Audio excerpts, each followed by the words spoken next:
नमस्कार दोस्तों, स्वागत है आप सभी का आज के इस लाइव सेशन में।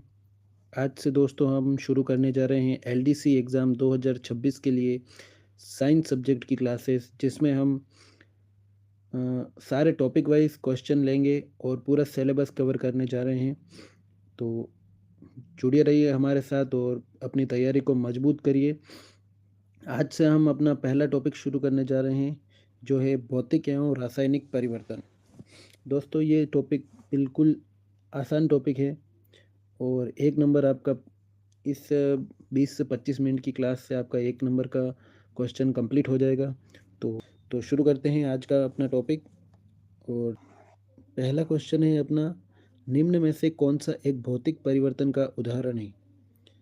दूध से दही बनना, मोमबत्ती का जलना, पानी का बर्फ में बदलना या लोहे पर जंग लगना। तो इसका सही आंसर होगा पानी का बर्फ में बदलना। दूध से दही बनना जो है वो रासायनिक परिवर्तन है। मोमबत्ती का जलना भौतिक एवं रासायनिक दोनों परिवर्तन है। लोहे पर जंग लगना ये भी रासायनिक परिवर्तन है। तो ये तीनों नहीं होंगे। इसका सही आंसर क्या होगा? पानी का बर्फ में बदलना। अगला क्वेश्चन है अपना, इससे पहले मैं आपको इसकी डिटेल बता देता हूँ कि रासायनिक परिवर्तन क्या होते हैं। जब कोई नया पदार्थ, वह परिवर्तन जिसमें कोई नया पदार्थ नहीं बनता, वो क्या कहलाता है? भौतिक परिवर्तन। जैसे पानी का बर्फ बनना। तो पानी का बर्फ बनना, इसमें कोई नया पदार्थ नहीं बन रहा है, ये सिर्फ उसकी पानी की अवस्था परिवर्तन हो रही है। तो ये कौन सा परिवर्तन हो जाएगा? भौतिक परिवर्तन। पदार्थ के केवल भौतिक गुणों जैसे आकार हो गया, अवस्था हो गई, इसमें बदलाव आता है, तो ये क्या कहलाता है? भौतिक परिवर्तन। ये अस्थायी होता है। अस्थायी का मतलब ये फिक्स नहीं रहता है, इसको वापस अपनी प्रारंभिक अवस्था में बदला जा सकता है। और इसको उत्क्रमणीय परिवर्तन भी कहते हैं। उत्क्रमणीय मतलब रिवर्सिबल, जो पुनः वापस अपनी प्रारंभिक अवस्था में आ जाए, ऐसा परिवर्तन क्या कहलाता है? भौतिक परिवर्तन। दूसरा है रासायनिक परिवर्तन। ऐसा परिवर्तन जिसमें कोई नया पदार्थ बनता है, जो जैसे रासायनिक अभिक्रिया करके कोई नया पदार्थ बनता है, जैसे दूध से दही बनना। पदार्थ के रासायनिक गुणों और आंतरिक संरचना में स्थायी बदलाव आता है। कैसा बदलाव आता है? स्थायी मतलब अपनी एक बार परिवर्तन होने के बाद अपनी प्रारंभिक अवस्था में नहीं पहुंचा जा सकता। ऐसा परिवर्तन क्या कहलाता है? रासायनिक परिवर्तन। यह स्थायी होता है और सामान्यतः अनुत्क्रमणीय मतलब वही कि ये इरिवर्सिबल होता है, मतलब प्रारंभिक अवस्था में नहीं पहुंचा जा सकता। दूसरा क्वेश्चन है अपना, रासायनिक परिवर्तन की मुख्य विशेषताएं क्या होती है? रासायनिक परिवर्तन की मुख्य विशेषताएं क्या होती है? यह अस्थायी होता है? नहीं। यह परिवर्तन कैसा होता है? स्थायी होता है। इसमें नया पदार्थ बनता है? जी हाँ, बिल्कुल। इसमें नया पदार्थ बनता है। यह उत्क्रमणीय होता है? नहीं। इसमें केवल भौतिक गुण बदलते हैं? ये भी नहीं। इसका सही आंसर क्या है? इसमें नया पदार्थ बनता है। रासायनिक परिवर्तन में क्या बनता है? नया पदार्थ।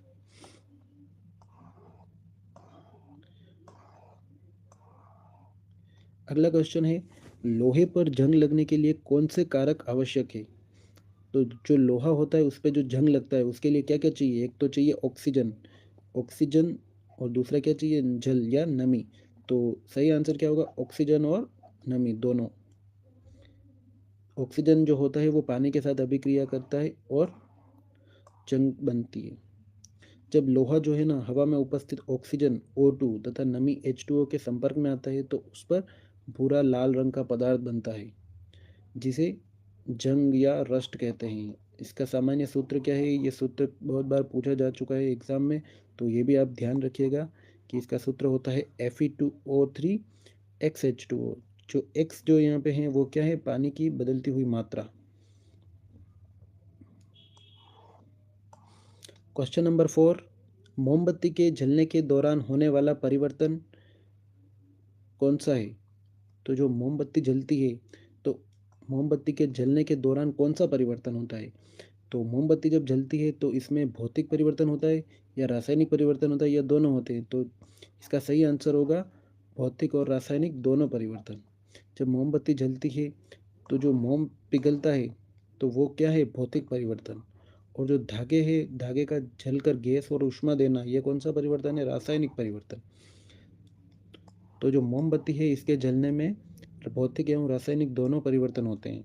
तो ये एक अच्छा इंपॉर्टेंट क्वेश्चन है।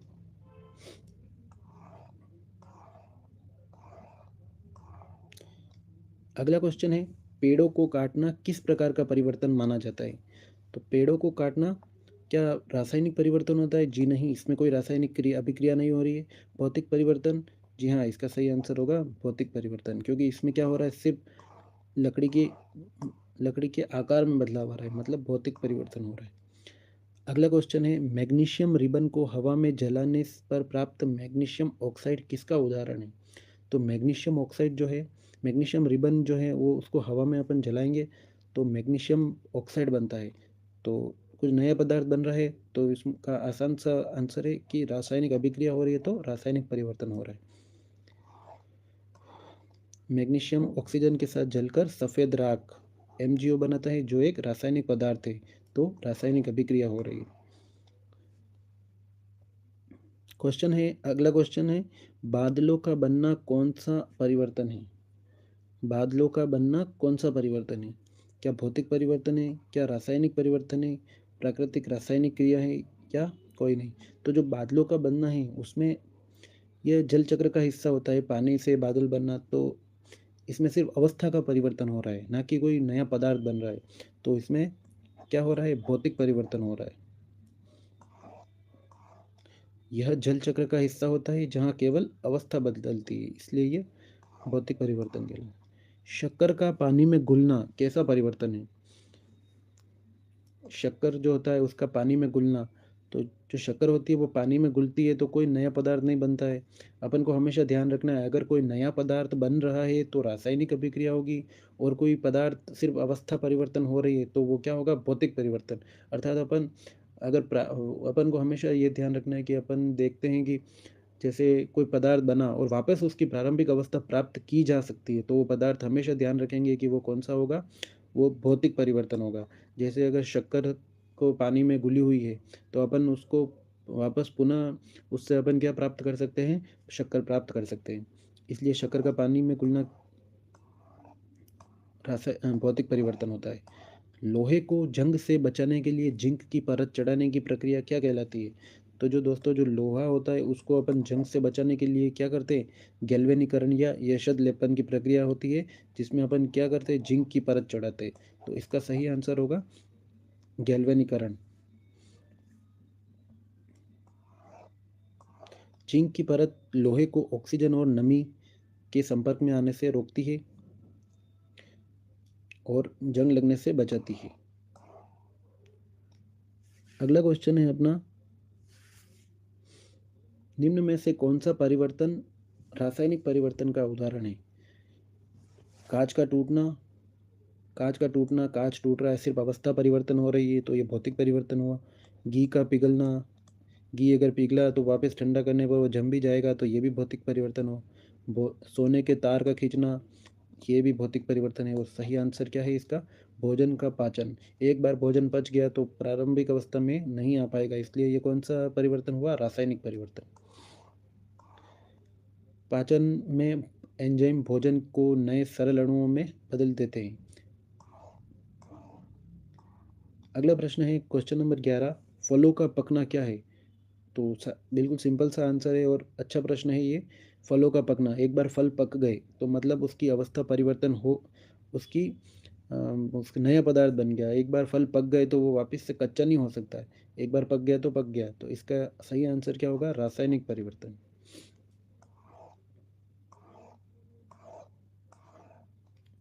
अगला प्रश्न है, अंडे का उबलना किस प्रकार का परिवर्तन है? दोस्तों, जो अंडे का उबलना है, अंडे का बदलना किस प्रकार का परिवर्तन है? अंडे का उबलना रासायनिक परिवर्तन है।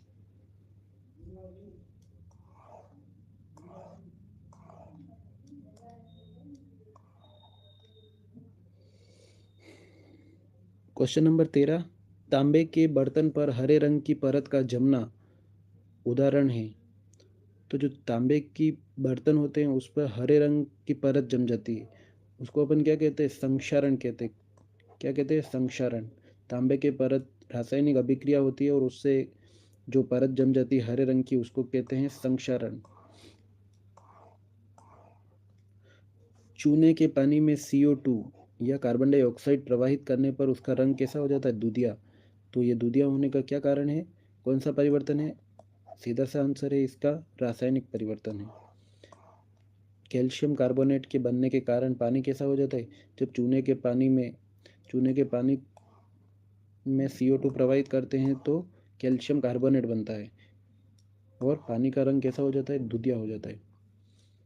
अगला प्रश्न है, अगरबत्ती का जलना किस श्रेणी में आता है? तो अगरबत्ती जल रही है, राख बन रही है, तो कौन सा परिवर्तन है? रासायनिक परिवर्तन। सीधा सा आंसर है इसका। क्वेश्चन नंबर 16, लोहे के चूर्ण और सल्फर पाउडर को गर्म करने पर आयरन सल्फाइड बनना कैसा परिवर्तन है?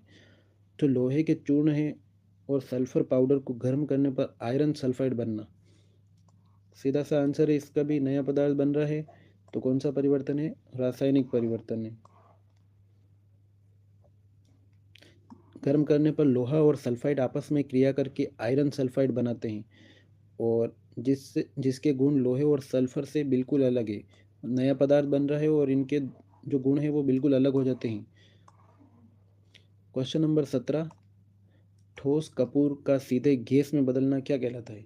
जब ठोस कपूर होता है उसको गर्म करने पर वो सीधे गैस में बदलता है, तो ये अभिक्रिया क्या कहलाती है? ऊर्ध्वपातन कहलाती है। यह एक भौतिक परिवर्तन है। इसमें कपूर बिना द्रव बने सीधे ठोस से गैस में बदल जाता है, लेकिन इसमें रासायनिक गुणों में बदलाव नहीं आता है। सिल्वर चांदी के बर्तनों का हवा में काला पड़ना किस प्रकार का उदाहरण है? जो चांदी होती है उसका बर्तनों का हवा में रखने पर क्या कैसा पड़ जाता है? काला पड़ जाती है। तो ये जो परिवर्तन है, कौन सा परिवर्तन है? रासायनिक परिवर्तन है। जो चांदी हवा में मौजूद हाइड्रोजन सल्फाइड के साथ क्रिया करके सिल्वर सल्फाइड बनाती है, सिल्वर सल्फाइड की काली परत बना देती है। निम्न में से कौन सा परिवर्तन उत्क्रमणीय है? उत्क्रमणीय का मतलब होता है, अंग्रेजी में कहते हैं रिवर्सिबल, मतलब कौन सा वापस से पुनः अपनी प्रारंभिक अवस्था में पहुंचा जा सकता है? कौन से परिवर्तन में? तो दूध का फटना, दूध फट गया तो वापस पुनः नहीं बन सकता। लकड़ी का जलना, लकड़ी एक बार जल गई तो वापस नहीं। नमक का पानी में घुलना या लोहे पर जंग लगना, क्या जंग लगने पर वापस से लोहा सही हो सकता है? नहीं हो सकता। तो इसका आंसर है नमक का पानी में घुलना। एक बार नमक पानी में घुल गया तो अपन उसको पुनः उसको गर्म करके पानी उड़ा देंगे और इससे अपन को क्या हो जाएगा? वापस से नमक मिल जाएगा। क्वेश्चन नंबर 20, प्रकाश संश्लेषण की प्रक्रिया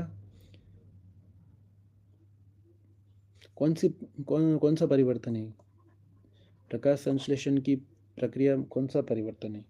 तो प्रकाश संश्लेषण की प्रक्रिया कौन सी है? रासायनिक परिवर्तन है। पौधे सूर्य के प्रकाश में CO2 और जल की मदद से ग्लूकोज का निर्माण करते हैं और एक जटिल रासायनिक प्रक्रिया है। गैल्वेनीकरण में लोहे पर किस धातु की परत चढ़ाई जाती है?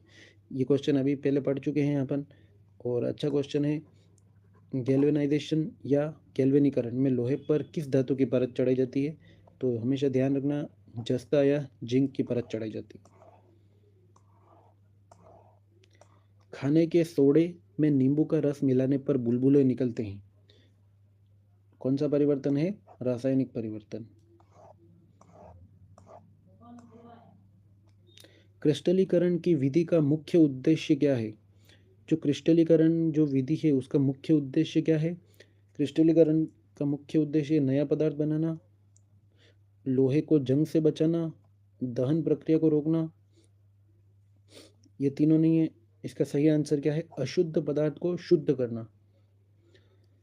क्रिस्टलीकरण का मुख्य उद्देश्य क्या है? अशुद्ध पदार्थ को शुद्ध करना।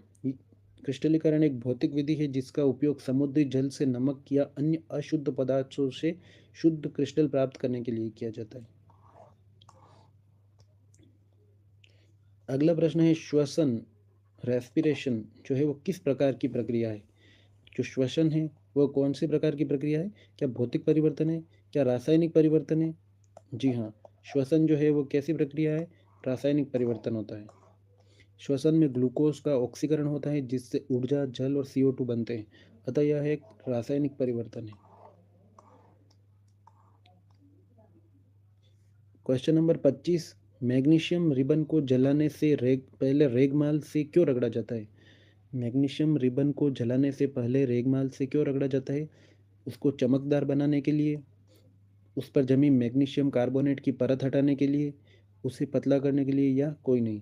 तो इसका सही आंसर होगा मैग्नीशियम कार्बोनेट की परत हटाने के लिए।